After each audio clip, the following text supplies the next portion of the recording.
You're watching World TV. Kindly subscribe to our YouTube channel for more videos. Click on the subscribe button and the bell beside it. These will notify you once we drop a new video. Thank you.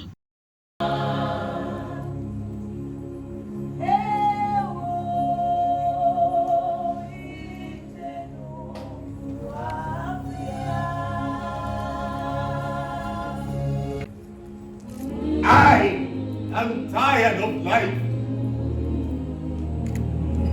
I am one who has no one to turn to. What shall I do? What shall I do? I am tired of life.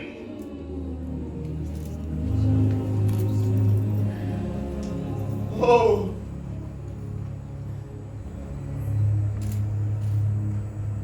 As we are,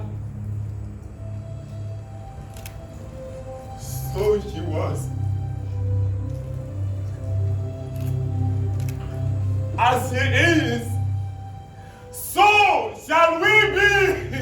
Ojú odò ó dákẹ́ rọ́rọ́, èmi wọnú ọkọ̀.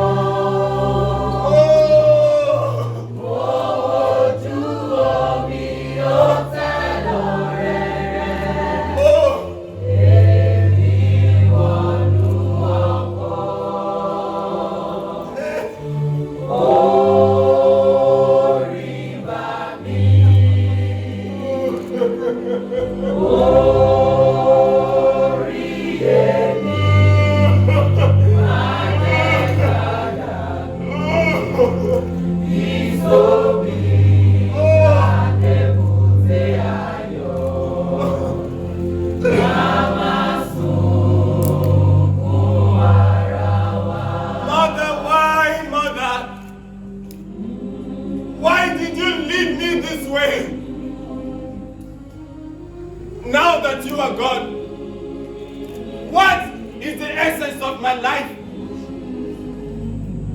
Now that you are no more, what is my joy in this wicked world? Why, mother? Why must I live without you? Mother! Please come back!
My sorrowful and melancholy tale goes beyond my tears of misery. For more than 16 years, Ezima, Emenike and I lived peacefully, a happy family. Until last year when Emenike, my compassionate foster father, danced to the drum beat of his ancestors.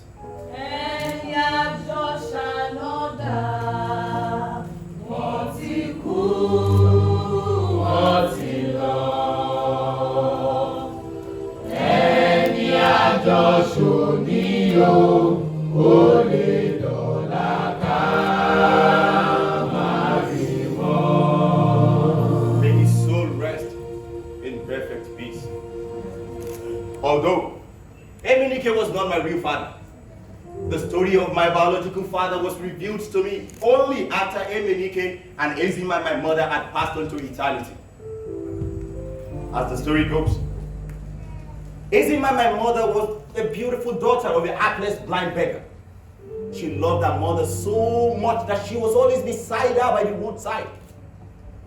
Ezima's amiable disposition attracted a lot of harms to her blind mother's home. One evening, a famous millionaire popularly called the Prime Minister spotted Ezima where she was reclining by the dwarf wall, just by the busy pedestrian lane right opposite Madam's Macaron table. Unable to resist Ezima's dazzling beauty, he instructed his driver to take some roasted chicken to her.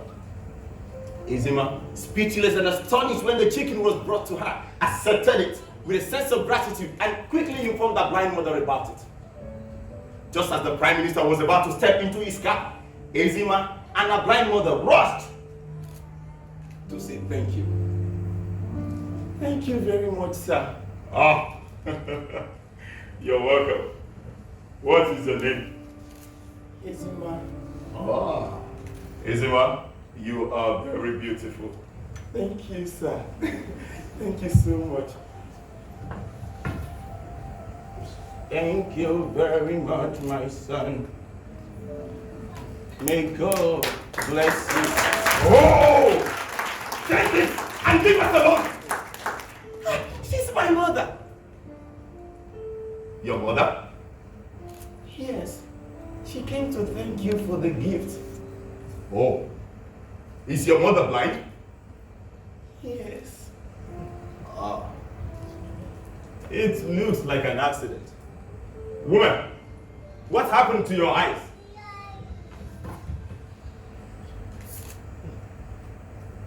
I lost my eyes and husband during the Civil War. Since then, we have resorted to the street, begging for help. Wow. So you mean this beautiful girl does not have a real hope of surviving in life?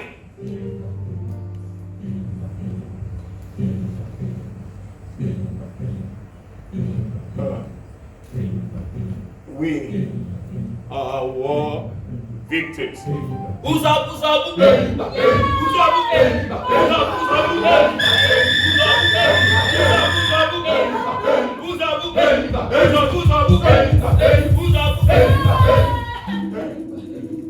My daughter and I am among the few survivors of the tragic air raid that almost wiped out the entire Umuada village during the Nigerian Biafra Civil War.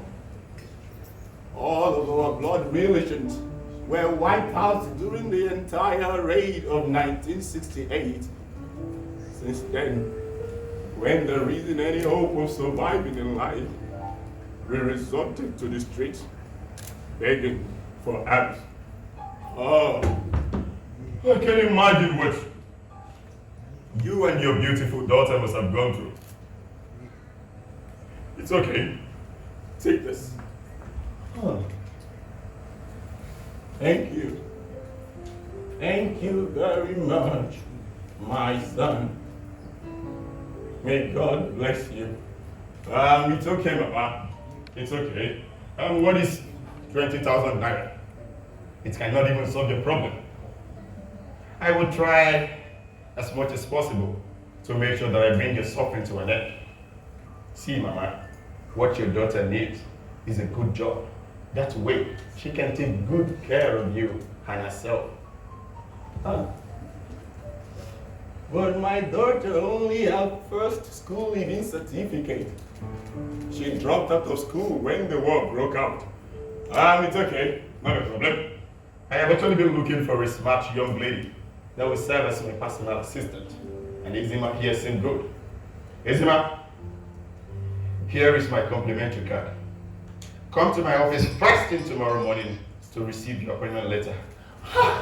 Thank you. Thank you so much, sir. God bless you. This is so nice. But, sir, how do I have to work for you and take care of my blind mother at the same time? Not to worry, not to worry. I will arrange a temporary home for you and also a helper that will take care of your blind mother whenever you are away at work. Thank you. Oh my goodness.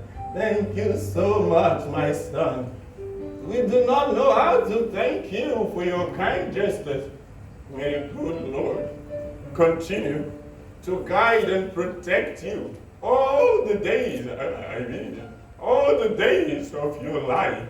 Thank you so much. God bless you. It's all right, Mama. Isabel, take care. I'll see you tomorrow.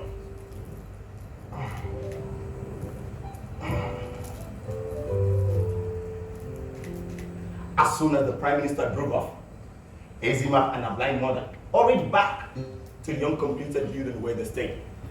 There, they prepared a special egusi soup with the chicken and had a great meal. The next morning, Ezima was up on time for the Prime Minister's office. On her way, she bumped into Mr. Okafor, the owner of the uncompleted building where they stayed.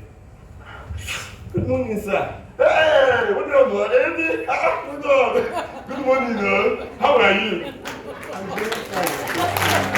Hey, good. Easy, baby. This one that you are up this early, tell me, where are you going to? I am going to the Prime Minister's office to receive my appointment letter. Wait, did I hear you say appointment? You mean you have a job now? Yes, sir. Hey. The Prime Minister offered me one yesterday. As what? As his personal assistant. This is my Jesus will do wonder. But wait, how did you get to me such a personality? He spotted me near Baka's joint yesterday. Hey, my God, to do good. Okay, very good. But wait, because I need to ask you this. How do you hope to work and take care of your blind mother at the same time? Yes, sir. The Prime Minister offered to help us with a temporary house and also a helper that will take care of my mother whenever I'm away at work. Well done. That is very good. You see, Ezima, this is a very good opportunity for you and your mother. Then I must advise you, you must make good use of it. Because it is very real. You understand me now? But don't worry. When you go now, when my other entourage, when they return from the village, we would come and celebrate with you and your mother. Did you hear me? So go well, eh? Well done. Easy, baby. Well done, go well, eh? Ezima got to the Prime Minister's office on time. As she was being scrutinized by the security men, the Prime Minister drove in. As soon as he saw her, he alighted from his limousine and ushered her into his exclusively furnished office. There, he offered Ezima a large piece of cake and a fresh glass of pineapple juice. As Ezima was busy with the food, the Prime Minister collected her biodata and instructed his personnel manager to prepare a letter of appointment immediately. In less than half an hour, a letter of appointment was ready. Ezima was asked to start work the next day. And the Prime Minister also reassured her that by weekend, the company guest house will be ready for them to move into. Not that alone.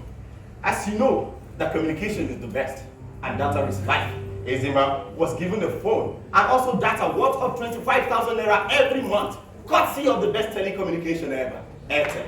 That same day, Ezima and her blind mother celebrated our appointment. What if my bed of God?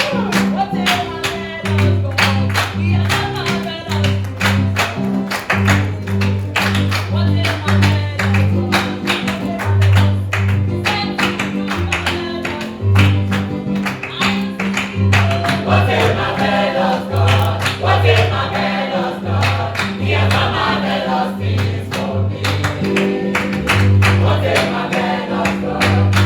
bed of God? He said to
By 7 a.m. the next morning, Ezima was up on time for the Prime Minister's office, on her way. But before she left the house, she led her mother to the clean section of the building where they stayed. Mama, see, there is enough food and water beside you. Please do not leave this place until I am back. It's okay, my daughter. Don't worry. I will take care of myself while you're away. When you get to the Prime Minister's office, please, make sure you do all the work assigned to you by the Prime Minister. No problem, Mama. I promise. I will not disappoint you. Ezima left for the Prime Minister's office. A few minutes after, her blind mother started feeling pains around her waist, and she had to stand up. After a while, she felt a bit relieved and decided to take a walk. With a walking stick, she headed out of the house towards the tarred road in front of their house. She walked, moved sluggishly to avoid any accident. She walked and walked and walked until she realized that she had passed her house. Then, she tried to trace her steps back home. The more she tried, the more she complicated her own situation. At a point, she became frustrated and helpless and cried out for help.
But there was no one to help her.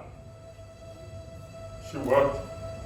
After a while, she stopped and heard the noise of passers-by far away. Without any waste of time, she headed towards them.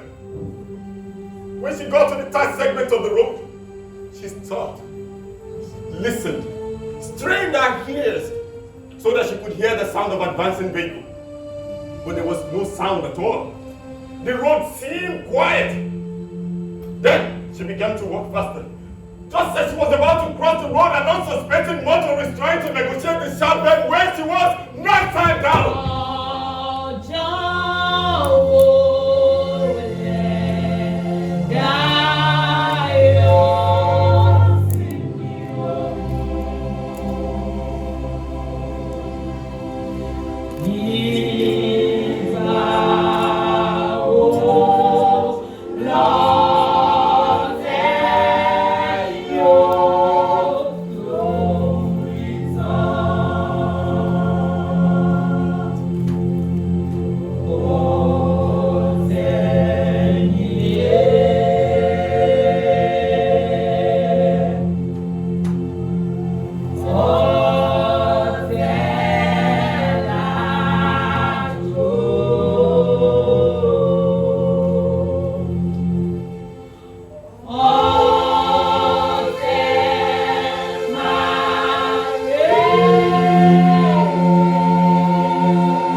few hours after the tragic incident, Ezima left the Prime Minister's office.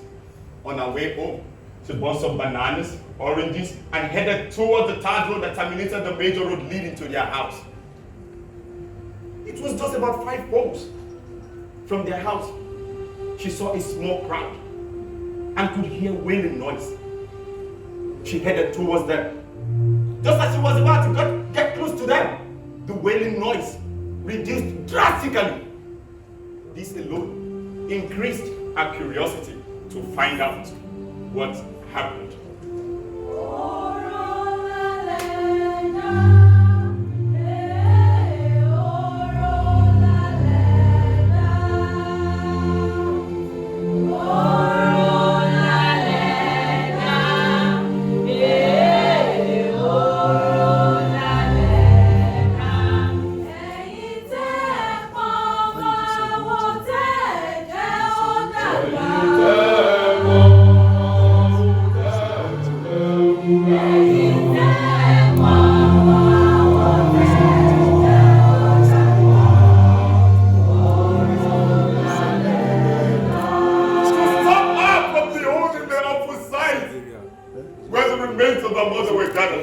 Some of the women in the crowd tried to distract her attention from the scene of the incident. Then she realized that something terrible had happened. Then she asked, "Is my mother dead? Is my mother dead?" One of the women who were trying to distract her attention from the scene of the incident nodded her head in tears. Doubting the signal, Ezima broke through the protective shield of the sympathizers to the very spot where the remains of her mother were gathered.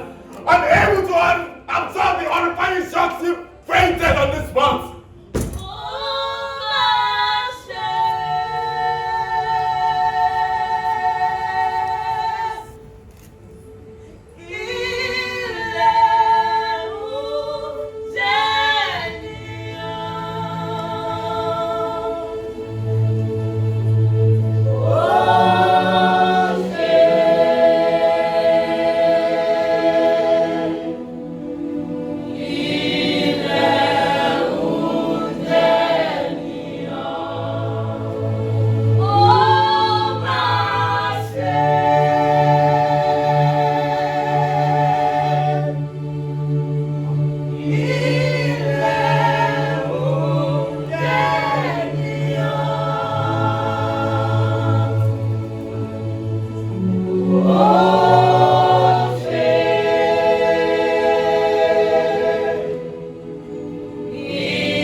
Regained consciousness. People in the neighborhood, considering the ugly nature of the incident, had already made arrangements for the immediate burial of her mother. Ezima went beside her mother's lacerated body. All efforts by sympathizers to console her were fruitless. Instantly, 2 professional grave diggers were hired to dig a shallow grave in the bushy area not too far from the scene of the accident. Ezima wept uncontrollably. The corpse was taken to the graveside where mourners prayed for her soul to rest in perfect peace.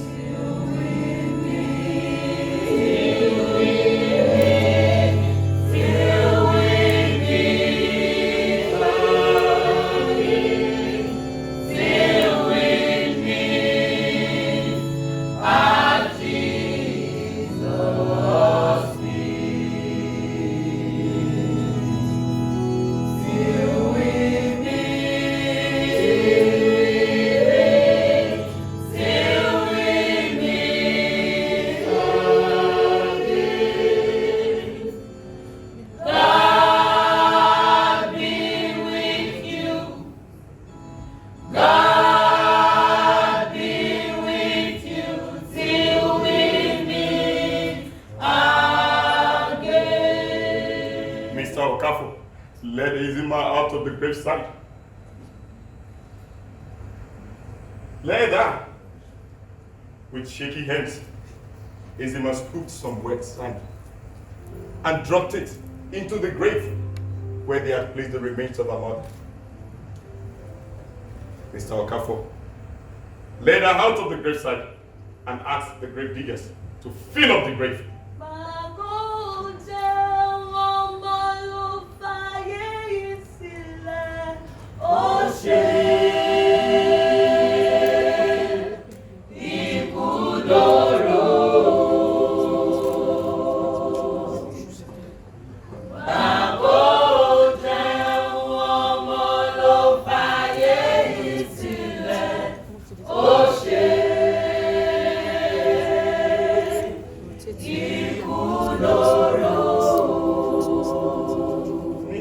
Ezima was taken to Mr. Okafor's house, where neighbors converged to console her till about 11 p.m. when they dispatched for the night.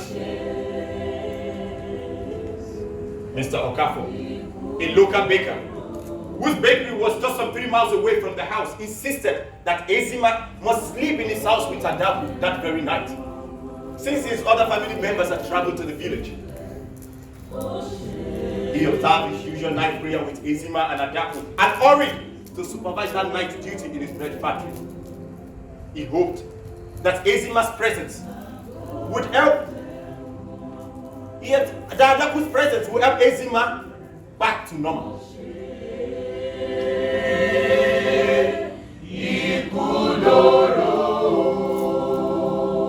Ezima wept uncontrollably. All efforts made by Adapu to console her were of no use. Adapu had to tell her that it was even better for her blind mother to die than stay alive and living dead. In spite of all the words of encouragement, Ezima wept uncontrollably. Her state of bitterness worsened at about 4 a.m. when Adapu finally lay down to sleep.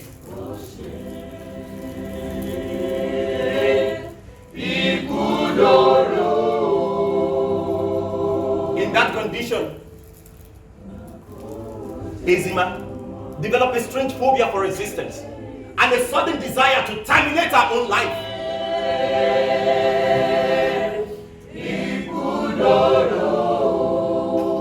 So, she quietly walked out of the room, straight to Mr. Okafor's sitting room.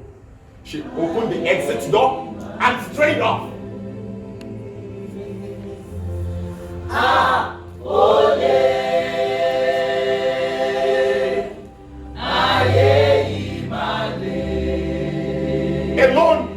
Alone in the dark, she walks along the path leading to where they bury her mother.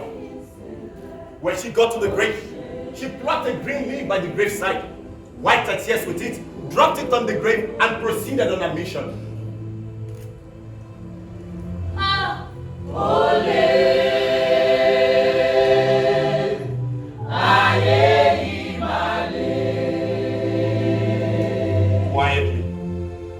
Quietly, she walked into the ground floor of the abandoned house. She went straight into the room where they kept most of their important documents. She went in search of her late mother's bag, brought out the bag, set it to the bottom, brought out a letter of appointment, and set it on fire.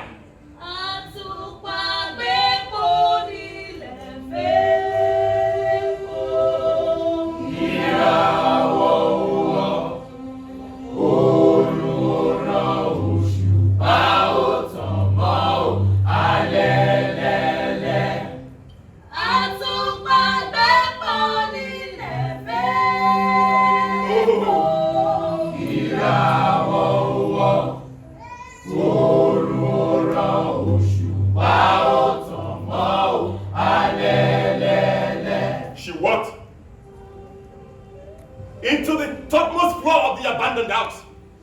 When she got to the sharp open edge of the third floor, she closed her eyes in tears and let herself loose from the frightening height. Her attempt to stay alive betrayed her last minute's wish to want to be alive. Like a faulty aircraft, Ezima crashed helplessly on the heap of sand.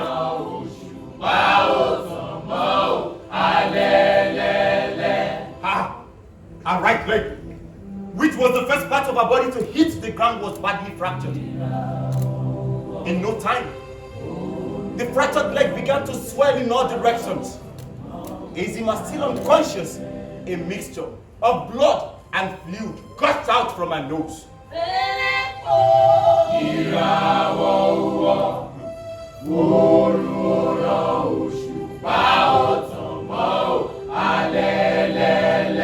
Mr. Okafor, while returning from his night duty, took a look at the uncompleted building and recalled the tragic incident that happened the night before, not knowing that Ezima was lying in a critical condition in there. Tired and restless, as a result of his night shadow, he staggered along the tarred road leading to the front of his house. When he got to the front of his house, he was shocked to find his front door wide open at that time of the morning.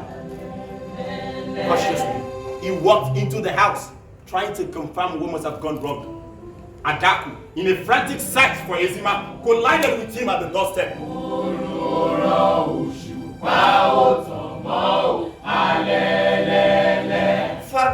Father, what is it now? Adaku, what is the problem?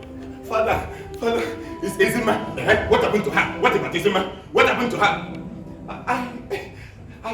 I can't find her. Will you shut up your mouth there? Yeah? Go to the balcony and look for her, that she must be standing there. Father, I have searched all over the house. I can't find her. Hey, okay, in fact, Adam, you must be very stupid. Okay, what were you doing in the first place when she left the house? Father, I don't stop. Hey, my God, what have I gotten myself into? Oh yeah, look up. Yeah, look up. Let's go and look for her before it is too late.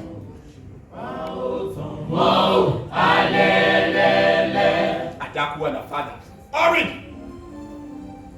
to the blind woman's grave. When they got there, Ezima was nowhere to be found.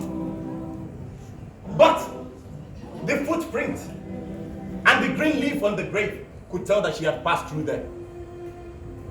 In a bid to search for Ezima, they combed through the bush for more than 30 minutes. All to no avail. So they headed out, straight to the tarred road. Just as they were about to get close to the uncompleted building, they saw Ezima sprawled on the floor. Adaku ran frantically to her, thinking she was dead. When she got to her, she prayed to God to come to her rescue.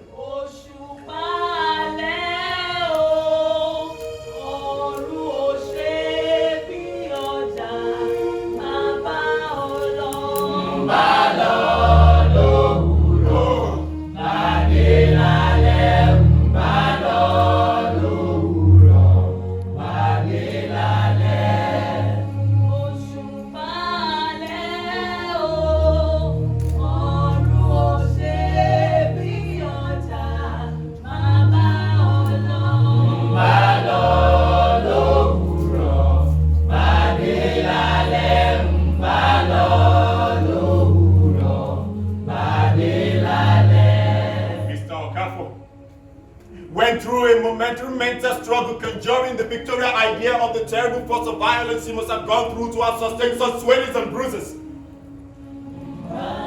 Still tired and restless, his usual sense of duty prevailed over his consideration for self.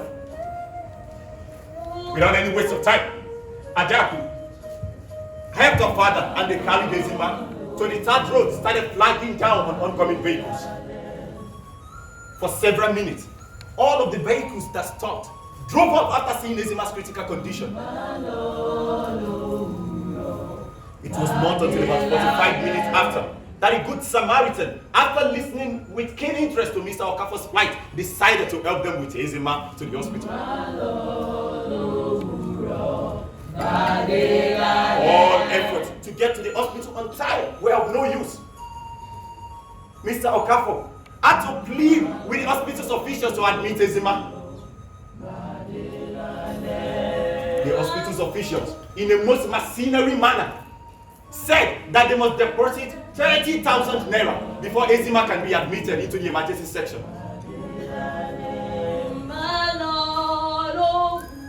Oh. Mr. Okafor, who has no other means of raising 30,000 naira, rushed to the Prime Minister's place, explained Ezima's adversities, and the Prime Minister, without waste of time, wrote a check of 30,000 naira and handed it over to Mr. Okafor. He also instructed his driver to drive Mr. Okafor back to the hospital in his official vehicle.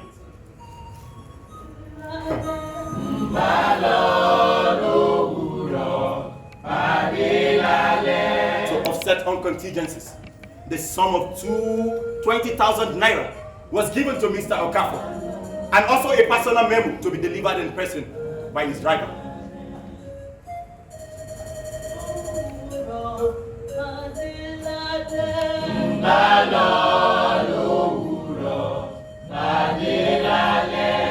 The next day,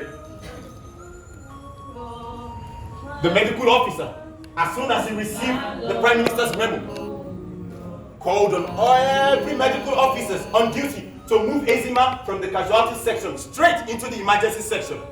From the emergency section, Ezima was moved into the theater where a team of medical officers battled to save her life.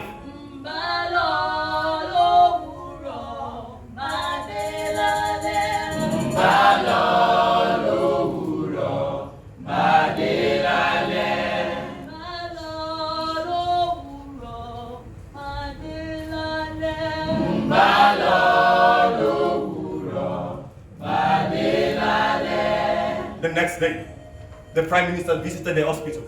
From the casualty section, where he parked, he walked straight into the reception to seek permission to see Ezima. The receptionist phoned the medical director immediately. Without any waste of time, the medical director and every other board members hurried to receive the Prime Minister in a most polite manner. The Prime Minister's request, he was taken to the emergency section where Ezima was receiving treatment. One of the doctors on duty explained Ezima's situation to him, and he pleaded with them to please do everything within their power to save the poor girl's life.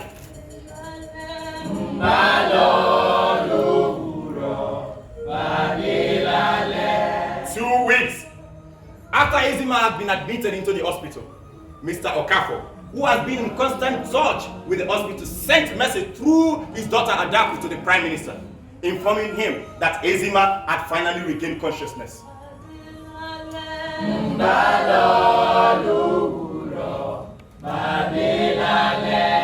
That same day, the Prime Minister visited the hospital with his wife with lots of food and fruit for the recuperating patient.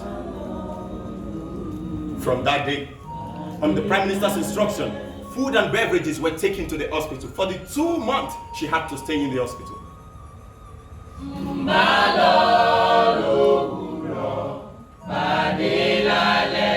2 days.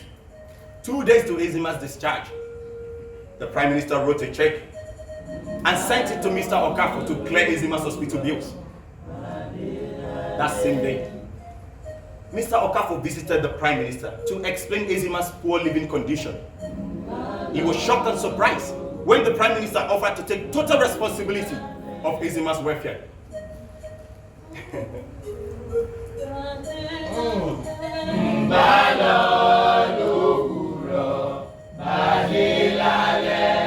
Alone in the room with the wife that night, the Prime Minister explained the reason for Mr. Okafor's visit to the wife. Contrary to his opinion, the wife opposed the idea of abandoning Ezima in their house. Darling,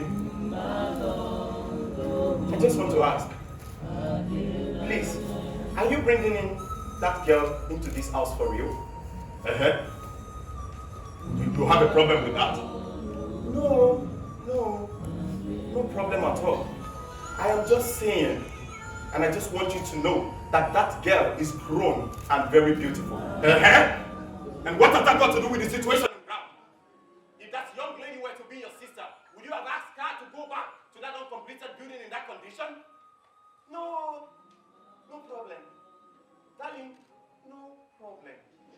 Okay, let me ask you this. Darling, what is she coming in as? The house help or the second wife? Damn! Really? Calm down. It's not that bad. See, darling, I understand and I sympathize with her. But you cannot just peddle about us if she had to live with us. And what is my business with that one? What is my business with that? All I am trying to do is to see this young girl rehabilitated and to save her from nothing further suicidal plans. Okay. Darling, okay. Based on their understanding.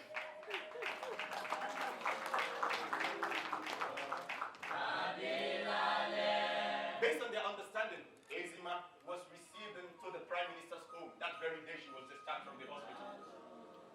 The Prime Minister's wife treated her to a sumptuous dinner for a miraculous recovery.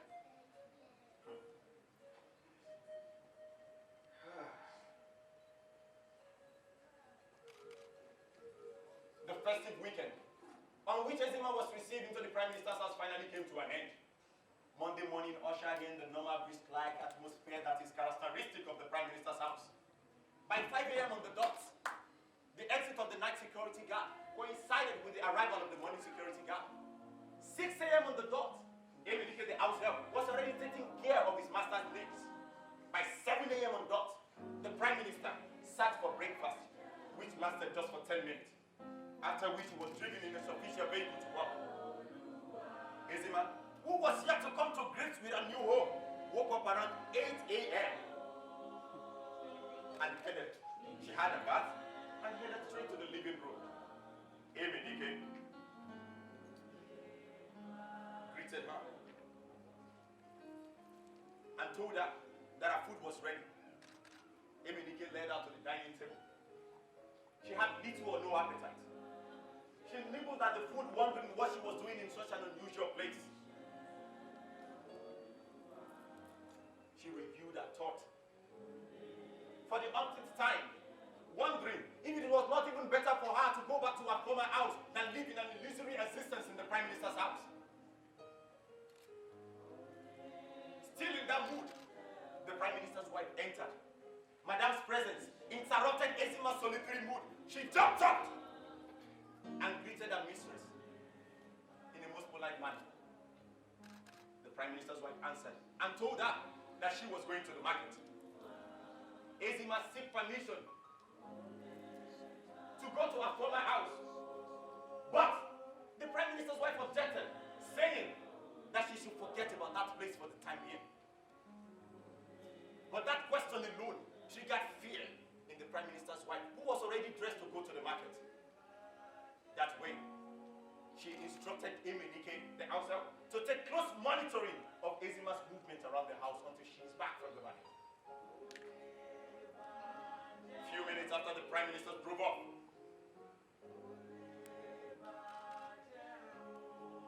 Ezima, looking at Emenike, as Emenike began to sweep the floor, leaning down, sweeping up layers of dust under the sofa, unwilling to accept any further pampering. She moved to the parlor, greeting Emenike warmly. Well done. Hey, well done, man. What can I do for you? Why are you laughing now? Do I look funny to you? No, you just said the exact thing I want to say. Okay, I'm Lateef. There is nothing for you to do. Okay, can we talk then? Do you really want to talk? Yes, I am not dumb. My name is Ezima. I used to be the PA to the Prime Minister. Yes, very good. I heard Madame and my master discussing your issue, how you had an accident, and how the miraculous thing God has done in your life. Anyway, let's thank God for spelling your life. Let's thank God. So, what is your name? My name is Emenike the bastard. Why? Why did you call yourself a bastard? What are you saying? Because I am one now. I'm a bastard. See, are you ready for the disgusting tale? It's a very disgusting one. If you're ready, let me start now. Okay, I'm ready. Okay, sit down now. Hey! My uncle Bimbo stop laughing. Started on a very gloomy day when my mother, a young secondary school girl, was taken advantage of by one idiot. Really? What is the name of the idiot? Boniface. Where is Boniface? Ah! The idiot that impregnated the secondary school girl and left her and ran away. It doesn't mean. So me, I was done with the dustbin. Hey, that's serious. Hey, very serious. My dear, it took one good man to pick me up and then took me to the orphanage. At the orphanage, it took the Roman Catholic Reverend Sister a lot of stress to take good care of us. Let me tell you the surprising thing. At the age of 7, if you see me, I was like this. I was robust than every other of my mates at the orphanage. Only God knows the kind of miracle He did to me. So, at a point, all of the things that we depend on all the time, that the Reverend Sister will feed us with, finally came to an end. So the Roman Catholic Reverend Sister cannot continue. So she asked to call people to come and adopt us.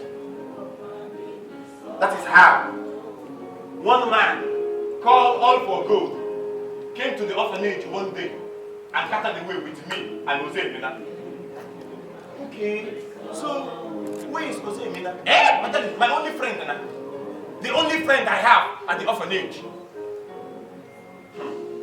That man took us to his house and he treated us like princes that we were supposed to be. Until one day, when strange faces came to our house, after discussing with my master, they went away with Jose Mina. Coming back, it was only my master that returned. I began to wonder. I started asking questions. Okay, where is Jose Mina? Each time I asked a question, the idiot would just wave my question away as if it's a breeze that blows. I began to wonder what could be wrong. So one morning, in a bid to spite me, one of the guys in the area told me that you, don't worry, very soon, your master will soon use you for money ritual. Hey! That thing, everything in my head just did a manual reset. Then I began to wonder what could be wrong. Then the idiot that thought he was trying to spite me does not know that he has actually revealed the whereabouts of Jose Mina to me. Definitely, Jose Mina has been used for money ritual. So that way, I just went back to the house. I was supposed to sleep, but I couldn't sleep.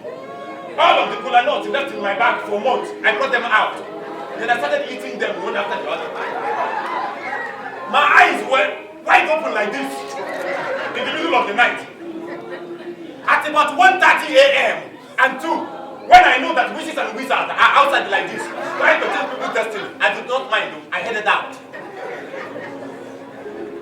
I headed out and I began to walk. I walked and walked until I left the GRA, until I was sure that the eyes of my master will not get to me.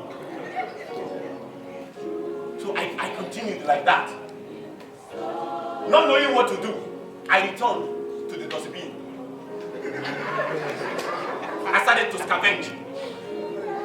Anything that rich people, they finish eating and they dump it in the nylon, I will be hiding behind the door. Immediately they dump it like this and go there, pick it, take it for 40. I continued like that until one day, when somehow, I continued working. Then I saw Peter that we used to be at the orphanage together. When I saw him, I said, Peter, is this you? He said, it's him. I said, it's a lie, you shut up with him. How can this be you? He said, it's me now. I said, Peter, you that looked like a broomstick before, how come you are robust like this? He did not even say a word. He just told me GRA. My darling, without any waste of time, I took a 450 straight to GRA. Because I knew that it is this same dustbin that could have made him like that. So I went. I got to the GRA. Still no hope. My hope met me. So in my walking, I was walking and rolling the streets up and down, from one place to another, up and down. Raising my head up, Madam, I saw a house emblazoned with gold, silver, platinum. I said, eh? Is it God that built this house or he sent somebody? In my thought, something just told me to look up. Looking up into the house, I saw a gate man coming out with a full bowl of chicken in his hand. Hey! I said, God, I thank you. I started praying that devil will do this man. He will drop this bowl and went inside. My people, that man did not. He went with the bowl of chicken. He was walking.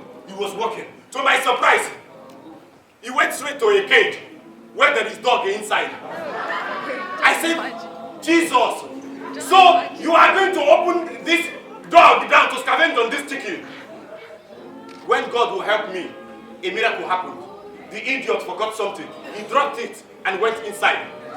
Without any waste of time, I took a race straight there. I carried the bowl of chicken. The idiot dog in the cage started barking. Ooh. I said, you are mad. I took a 460 and I went off.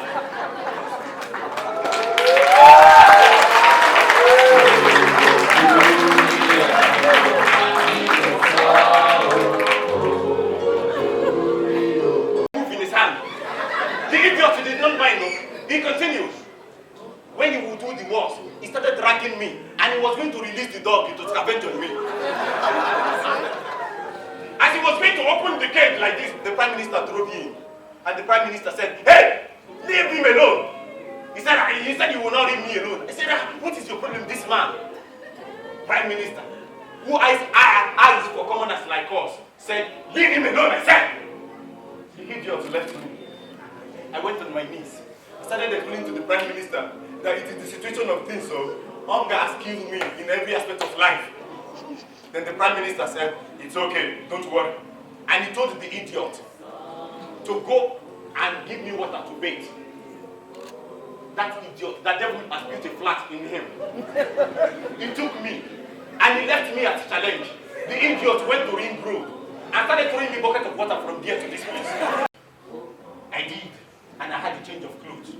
Then the Prime Minister told me that he has a job for me for a plate of food. Hey!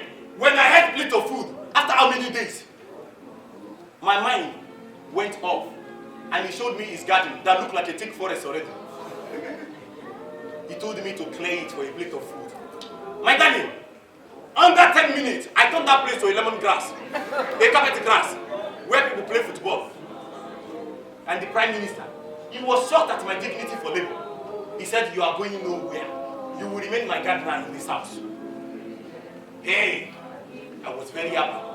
When the devil will catch the idiot, he went to steal Madam's money and he was shown the gate. Oh. And that was how I became the gardener and the house help in this house.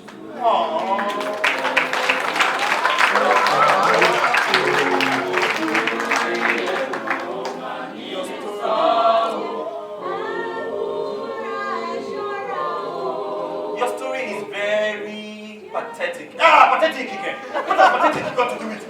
What are you saying? Everything is done. But has it ended? What are you saying? This one has not ended. It has ended though. Now I can actually eat 3 square meals without any stress. It has ended. No. But I thought an autobiography ends only when the author is no more. Forget the bio and the graphic.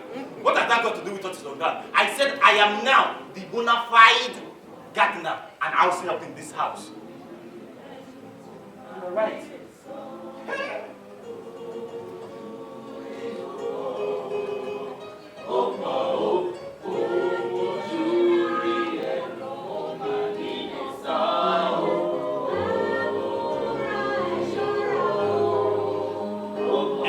Last word coincided with the arrival of Madame. As soon as they entered the horn of the car, Ezima scampered back into her room. And Emenike rushed out to receive Madame's shopping bag. Madame asked about Ezima's welfare. and instructed him on what to prepare for lunch, and she retired to her room for siesta.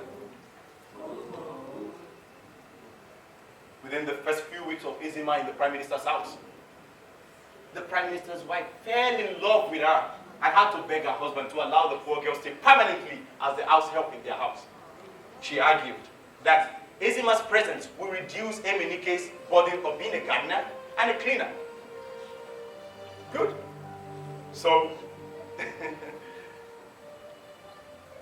Madam, the Prime Minister's wife, explained the new arrangements to Izima and Emenike. That same day, Izima moved to the second room in the boys' quarter. In the kitchen the next morning, there was very little she could do on her own. The Prime Minister's wife and Emenike had explained everything to her. Surprised, Izima gained total control of the kitchen within the first 2 weeks. From then, Emenike's duties were nothing but environmental sanitation and laundry services. Oftentimes, Emenike would finish his own job and decided to help Izima with us. So one Sunday morning, after he read the delicacy prepared by the house help, the Prime Minister had to confess having not eaten such homemade delicacy before. The Prime Minister's wife got angry and said that Izima must leave their house that very day.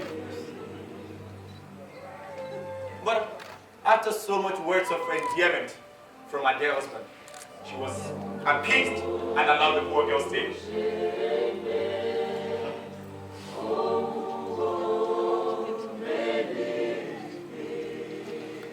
Within the first few months, Izima gained total control of the kitchen.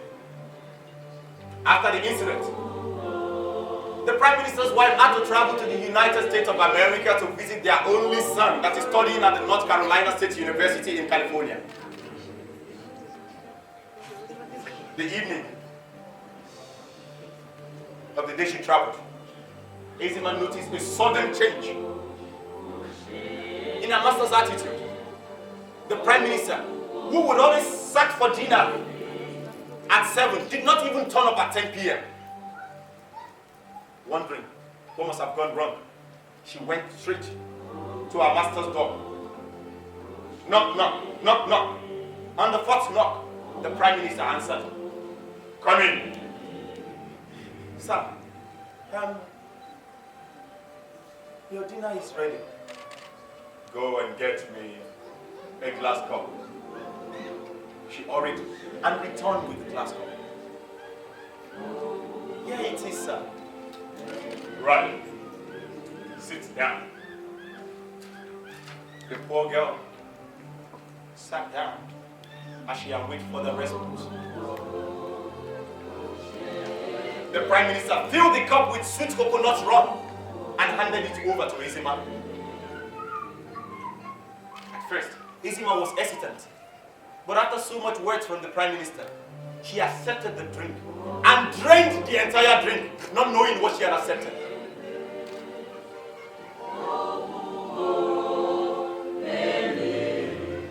Few minutes after, she began to feel dizzy and seek permission to leave.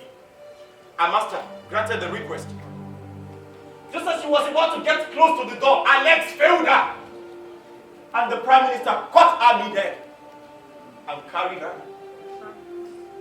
to his king-size bed, where Izima slept off. The next morning, Izima was shocked to find herself waking up on her master's bed.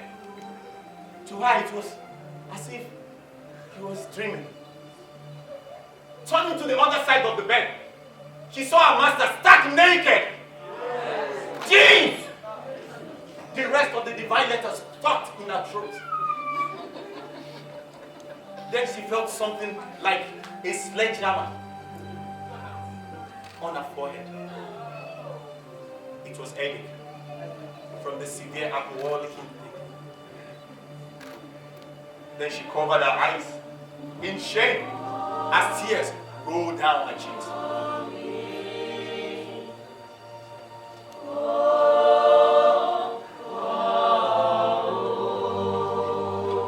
She couldn't stand the shame. She staggered out of her master's bedroom, headed straight to her room and locked herself up and started vomiting as a result of the alcohol intake. The grounding sound and Adedimeji, who forced his way through the connecting door into her room.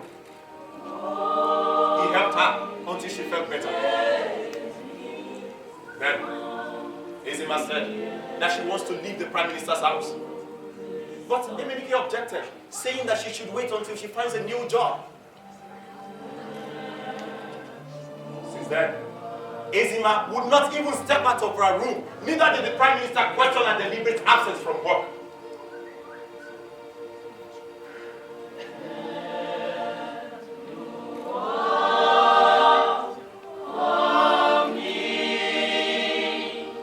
Between the 25th and the 30th of July, Ezima waited for her menstruation, but it was nowhere to be seen.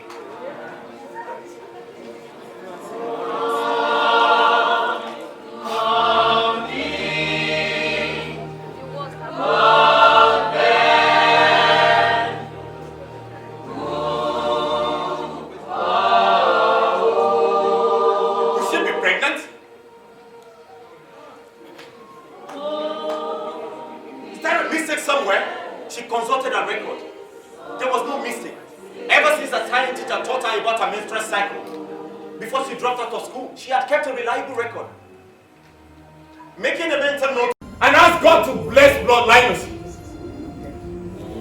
Not only for saving my mother's cup from the hands of scavengers, he also paid my hospital bills.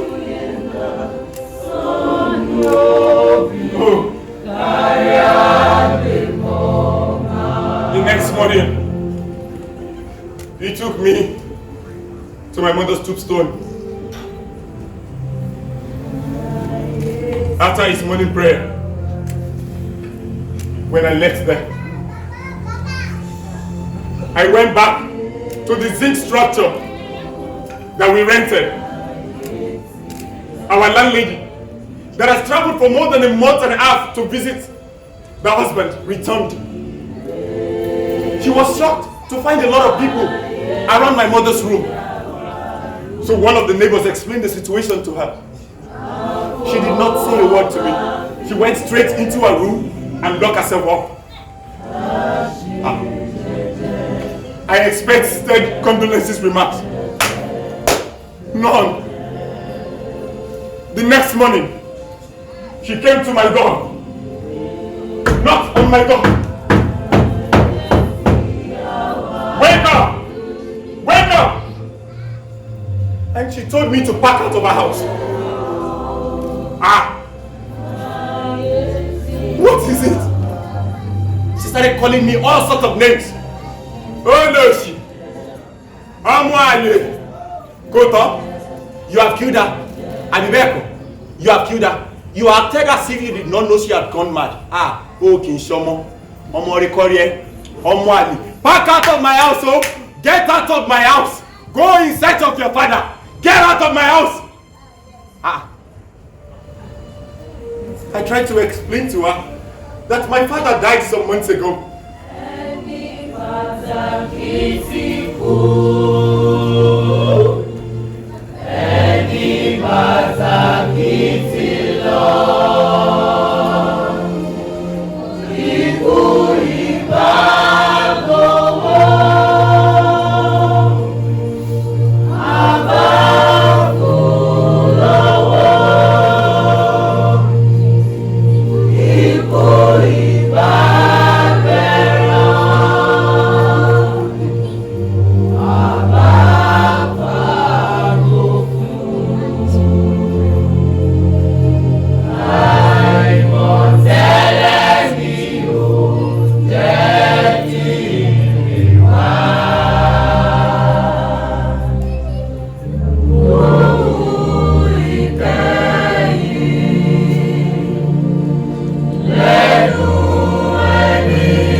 gun to me, she went straight to her room and came out with an old calendar and started showing people the picture in that calendar.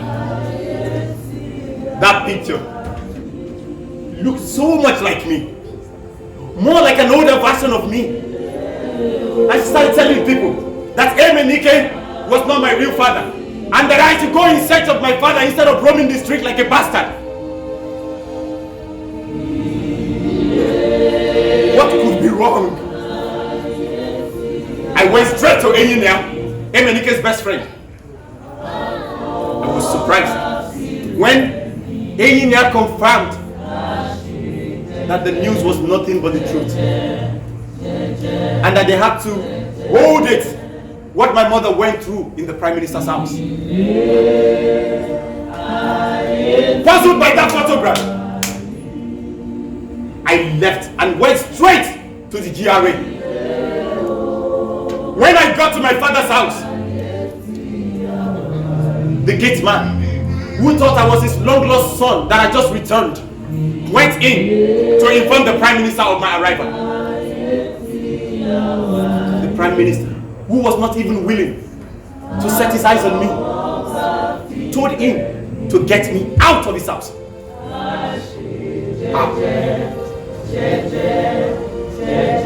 My father rejected me. My own father denied me. There isn't any other hope anywhere. I started wandering from place to place. This world is not my home. This world is not my home.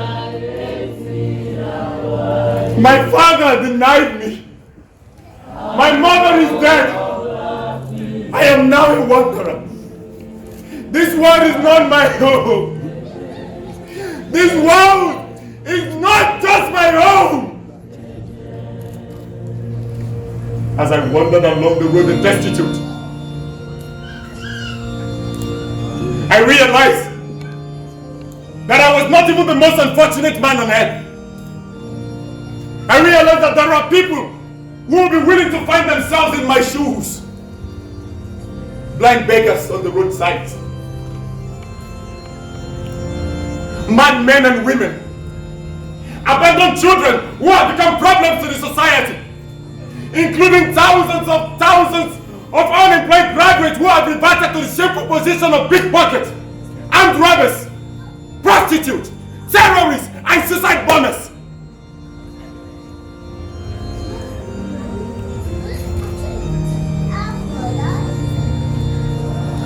As I walk along the turning narrow way, the long dreaded footpath that reminded me of my background, I was arrested. I was arrested. I was arrested by the solemn cry of the hapless poor blind beggar in front of the holy place. Help me! Help me! I am blind! I have no food to eat! I have no father! I have no mother! I am wandering alone! I am wandering about. I have no one to help me. Help me. Save me.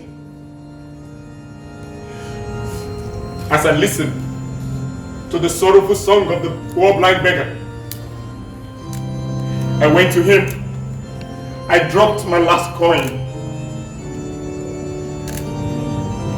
on his palm, and I went straight into the house of the Lord. Before the altar, I went on my knees as I prayed to God for the salvation of the young blind beggar at the gate of the holy place. Then I start to see through the reflection of myself. First, I saw the crippled blind beggars on the roadside, followed by flocks of mad men and women,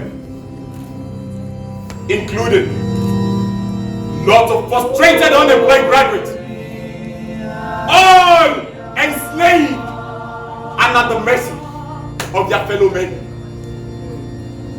Why?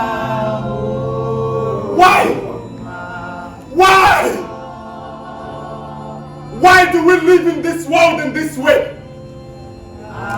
Human beings living like slaves with their fate in the hands of their fellow men. Why? We are hungry. We are poor. We are suffering. We have no food to eat. We have nowhere to go to. No one to support us. We are living at the mercy of those who are rich. We are waiting to die. We are living like beasts. We are beggars on earth. We are waiting to die. We are waiting for death. Tell me why. Why do we live in this world in this way? Human beings living like slaves with their fate in the hands of their fellow men. Why? Why? I need to know.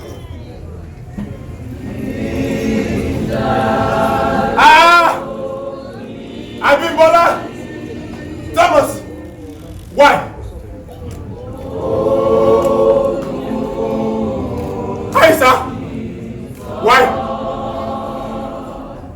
Adedimeji, why? Iyabo Ojo, why? Why do we live in this world in this way?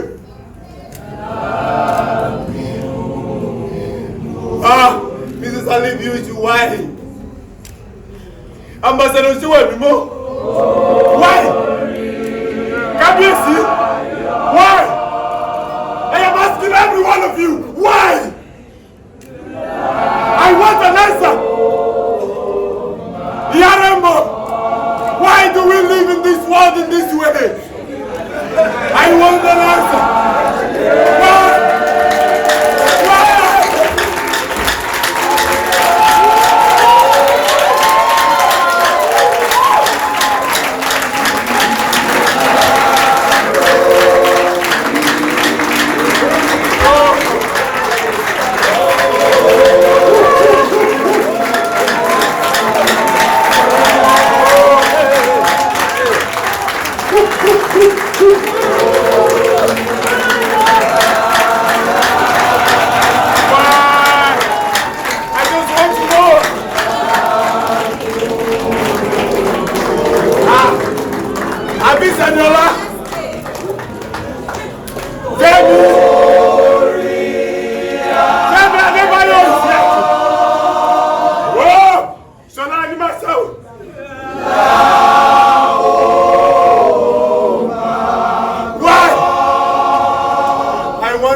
ló jẹ́. We are wishing you Lateef happy birthday. Every 1st of February na easy lọ́jẹ́ Lateef dákúndó. Make you dance like you ló jẹ́. We are wishing you Lateef happy birthday. Happy, happy, happy. Happy birthday to you.